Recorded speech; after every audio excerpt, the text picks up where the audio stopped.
My mother-in-law canceled my apartment's contract without asking me. You married into our family, so how can you expect you'll be living with just my son and grandson? It's your job as our daughter-in-law to take care of us too. Try to avoid that. You really haven't been raised well. This situation made me feel dizzy and overwhelmed. Movers who I hadn't hired entered my home and began taking away my furniture. Well, from now on you'll be living with us. You should prepare yourself. My mother-in-law said that with a grin on her face. My mother-in-law suppressed my father-in-law and did anything she wanted. I was happy that at least my father-in-law was a kind person, but this was too much. I couldn't hold myself back any longer. I had reached my limit. No, I've already passed my limit, which is why I came prepared. Understood. Well, of course. Since this has been decided, quickly, I cut off my mother-in-law as she was speaking and pulled out the thing I had prepared. Just like you canceled the contract to my home without asking me, I ended my marriage with your son without telling you. Huh? At the moment, she understood everything and her face went pale. My name is Isla. It's been 3 years since I married to my husband, Asher. Asher and I are currently living together in a studio apartment my parents bought me. My parents manage a company and are very well off. Though I've turned down their financial help since I started working and living on my own. This house was a wedding gift, so I had no choice but to accept. This is to celebrate your wedding, so at least let us do this much. When my dad said that, I couldn't refuse. Asher was happy that we could live together comfortably, and seeing him like that made me happy as well. Our married life went well, and we ended up having a child relatively quickly. Marriage, pregnancy, and the birth of our son, Gabriel. It was the happiest and busiest time of my life. It passed by like a whirlwind. After meeting my in-laws before the wedding, I rarely saw them. Asher's parents' home was far away, and it was a hassle for his parents to come visit us. My father-in-law was an executive in his company, so he couldn't take long vacations. So generally, we would share updates about our son over the phone. Even though we can see you over video calls, it's lonely not having you visit in person. My mother-in-law said that every time we spoke over video call. I wanted to visit them occasionally, but I had so much to do. And since her son was so young, I was worried about traveling a long distance with him. I also still wasn't fully recuperated from giving birth. All I could do was let out a dry laugh and apologize. Days and months passed, and our son turned 3 years old. I still can't keep my eyes off him, but he's grown up to be a very good boy, and he even helps me out sometimes. Around that time, my mother-in-law began visiting us more often. Until now, she had said she couldn't visit because my father-in-law couldn't take vacations, so I wondered how and why she started visiting more often now. At first, she would only come once every few months. But she started visiting us more and more, to the point she was at our home every week.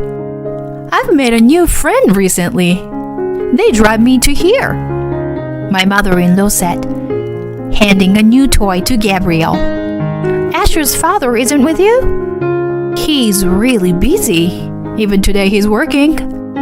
My mother-in-law didn't seem to care much as she answered. Since Gabriel has gotten bigger, why don't you come over to our house? As a wife, it's your job to visit us. My mother-in-law spoke to me spitefully as she hugged Gabriel. But even if he's gotten bigger, He's still only 3 years old. He hasn't had much experience traveling long distances, and I'm still teaching him manners and how to act outside our house. Asher is also busy with work, and it's hard fitting a trip into his schedule. I'm sure Asher has spoken to his mother about this, but she just wanted to be mean to me. Even when Gabriel was a baby, you would just let us see him over video calls. It was so sad. My neighbors are all looking forward to meeting Gabriel. My mother-in-law looked across the room and let out a sigh. I wonder if living in this fancy house is what makes you feel like you are so important. I would never know how to react when she said this. Gabriel has also said he doesn't like his grandma much. I'm sure he could feel that his grandma was mean to me, even if he couldn't understand what she was saying. She started visiting us so often that it felt like a problem. I asked Asher to talk to her about it. Suddenly, shortly after, we got a call that Asher's father had collapsed. Asher quickly took time off, and we headed to his parents' house together. Your dad suddenly collapsed while he was working. We went to the hospital and took some tests, and it seems it's nothing life-threatening. But his arms and legs are still a bit numb, so he needs to be taken care of.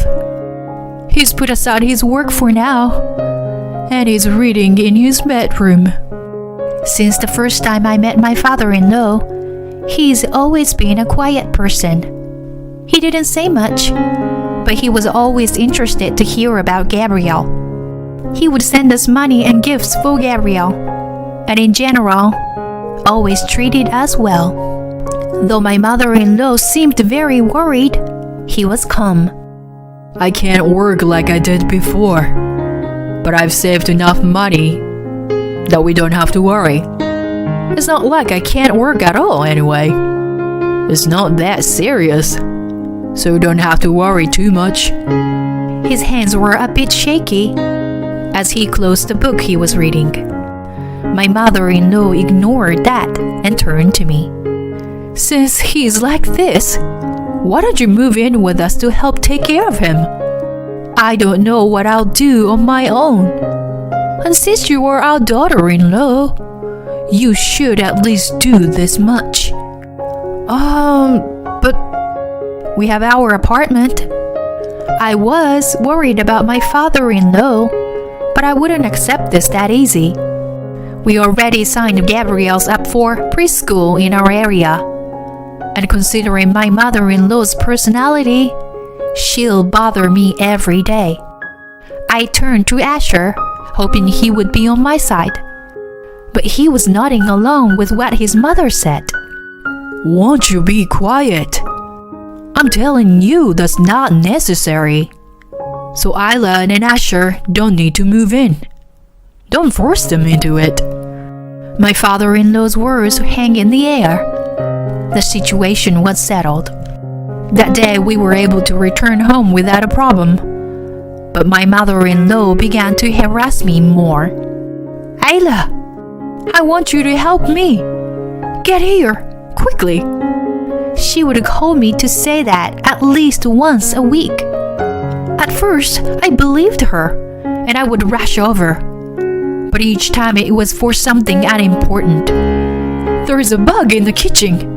Catch it for me. I need to pull the weeds from the garden. Help me. You got here too late. I've already resolved my problem. Every time it would be something like that. But I knew if I ignored her, it would become a huge drama. So I had no choice but to go every time. You know, that we live far away. So coming here isn't that easy, right?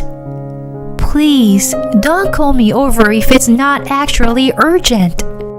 If you lived here, you wouldn't have to do this. You are living leisurely, trying to forget that my husband and I exist. That's why I'm making you travel this distance. It's It's your fault, not mine. My mother-in-law always acted like she was the victim. I'm sure your husband isn't happy with this. Him? He's only concerned with himself. And I won't listen to a man who can't work anymore. Whatever he says, I don't care.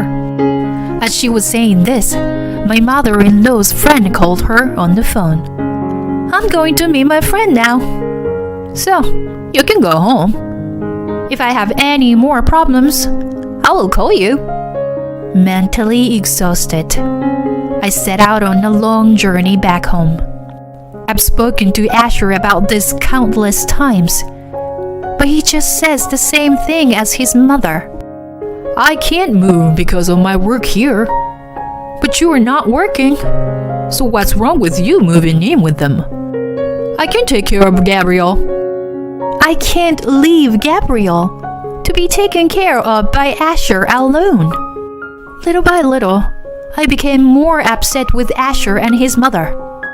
Thinking about Gabriel, I was worried about him growing up in this sort of environment. I secretly decided to take things into my own hands. One day, I went with Gabriel to the neighborhood grocery store, and when we got home, I saw movers walking around in front of my apartment building. I wondered who in our building could be moving. But as I got closer to my door, I saw that the movers were coming in and out of my apartment. Surprised, I asked the movers what was going on, and they said they were hired to come. When I entered the apartment, I saw Asher and his mother ordering the movers around. Oh, Isla, you're late. What's happening? You keep turning down moving in with us. So I came here to get you. I was full of anger, but my mother-in-law looked at me with a smile. It's your fault not listening to what I say. But don't worry, I won't blame you. You'll be taking care of us from now on, so I will make sure we get along. I decided talking would get me nowhere with my mother-in-law, so I glared at Asher. You're making a scary face. We received this apartment as a present, so we're free to sell it or leave it as we please, right? I'm also worried about my parents. Since you have free time, you can move in with them. We'll all be happy. Won't that be great? Haven't you thought about how Gabriel and I feel? Gabriel will make new friends, and you can find a part-time job out there. If we are worried about money, we can ask my parents for help. And if we sell this apartment, we'll have enough money for a while. If anything, you're at fault since you abandoned your obligations to us. If you understand, get ready to leave. Seeing how they spoke and nodded to each other without considering my feelings, I couldn't take it anymore.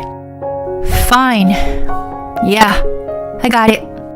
I hugged Gabriel tightly and gave the biggest smile I could muster. In that case, I'm breaking up with Asher. Asher was at a loss for words. Huh? Isla, what do you mean? As I said, I'm ready to get divorced. So I leave the rest to you. If you have any complaints, speak to my lawyer. I've recorded our conversation where you talk about how you will force me to move in with your parents. I also have recordings and text message histories showing how your mother treated me. It's better for you to not overthink this and just divorce me. I went into our bedroom and brought out the divorce papers I had prepared. Wait! Do you think we will let you get away with this? Don't you pity Gabriel? Gabriel was surprised by his grandma's sudden yelling, and he began to cry. Grandma, it's scary. I don't like Grandma. Surprised to hear Gabriel's cries, the movers all peeked in to see what was happening. I'm sure they could tell who was the bad person here. Listen to what Gabriel is saying. It seems he won't mind. I'll move in with my parents for a bit, so I'm not worried. My mother-in-law felt too embarrassed to continue screaming in front of the movers, so she went quiet. Having gotten back at her, I felt relieved. Asher, things will probably get tough on you from now on. But I hope you and your mom get along. She just thinks about herself. So be careful. You and I will be divorced, so she has nothing to do with me anymore. I packed a few things and I got ready to leave. Anything else I need, I will buy once I get to my parents' house. Before I left our apartment, I went up to Asher. Thanks for everything. Here is my last present to you, to celebrate the end of our marriage life.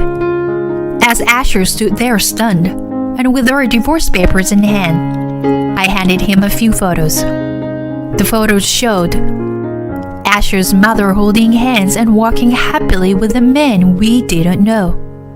She lied that she had made a new friend. She was actually having an affair. When she would come over to visit us, he would drop her off with a kiss. I saw them kissing on our apartment building's security camera and hired a private investigator to confirm everything. She probably planned to force me to do everything when I moved in with her, so that she could have more time for her affair. Seeing the photo, Asher's face went bright red, and he began to scream at his mom. What is this? Didn't you say you were taking care of Dad? You're wrong. That's not me. My mother-in-law's voice was shaky, and I wondered what would happen from now on. But I don't have anything to do with them anymore, so I can't just stand around and watch them forever. I stepped out of the apartment. After speaking to the movers, I made a phone call. How are you feeling? Yeah, everything is over. On the other side of the phone, my father-in-law replied in a quiet voice. You went through a lot. Sorry about that. Thanks to you, I found out about my wife's affair. You really helped me out. I will handle the rest. I'm praying for you and Gabriel's happiness. I thanked him and hung up the phone. I'm glad I told him everything. Afterwards, my ex-father-in-law divorced his wife. She had been using my father-in-law's retirement money however she wanted. So now that she had to pay all back, she was in trouble. I've heard she's living in a super run-down apartment now. Even though she is old and her body is weak, she has had to take multiple part-time jobs to pay off her debts. Since she no longer has time or money, her lover abandoned her, and she is living a lonely life. I heard all this from Asher. He regretted always being on his mom's side, and he called me to beg me to get back together with him.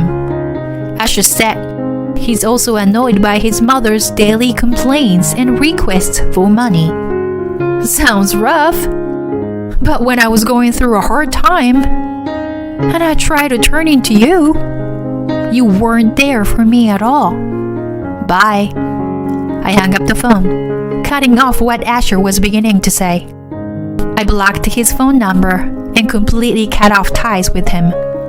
Since I moved back in with my parents, I got to relax for a while. After a while, I signed Gabriel's up for a new preschool and began looking for a new job. Now that my mother-in-law is out of my life, I will work as hard as I can for the sake of my son.